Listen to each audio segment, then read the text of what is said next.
Base Judging category goes to entry number. Yo, what up? Good day sa inyo mga boss. At dadalo tayo ng event dito sa Bulian Silang.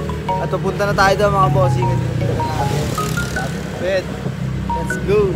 At mga ilang minuto lang ay dumating na nga tayo dito sa Bulian Silang at nakita agad natin si Tito Kid. O syempre kapag andito na tayo sa event, syempre gawin na agad natin yung una natin gagawin para hindi na tayo mararush. At tinahita na nga agad natin si Bossing para mailapat na natin yung ating stencil na ilalapat sa kanya at para matuyo rin agad makapag-start tayo na mas maaga. So dahil wala tayong videographer at yung model lang muna natin yung ating taga-video dito sa araw na ito.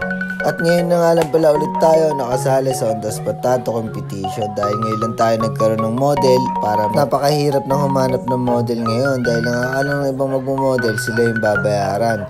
Aray ko. So dito mga boss inailapat na natin at yan nga pala yung pyesa na gagamitin natin para dito sa On The Spot Tattoo Competition sa Bulian Inkers at maraming salamat nga pala kay Kuya Kyle dun sa organizer ng event na to. Maraming salamat sa pag-imbita kuya at nandito na nga tayo at mag-umpisa na agad tayo na magtato. So inumpisa na agad natin nadudutin yung balat ni Bossing para hindi na rin tayo marash at hindi na rin tayo mag-haul sa ating project na ginagawa. At ayan nga lang yung mga video na nakuhaan ng ating model dahil mahirap daw mag-video kapag tinatatuan dahil masakit na nga. At maya lang idadako na nga tayo dito sa judging time. So ito nga pala yung mga kasali sa New Gen category. So maraming salamat nga pala sa mga judge na nagbigay ng tips at syempre papakita muna agad natin yung ating project na nagawa. At ito yung nga pala yung pyesa na natapos natin para dito sa On The Spot Tattoo Competition, si Snoop Dogg. So dito na agad tayo sa awarding, pakinggan natin.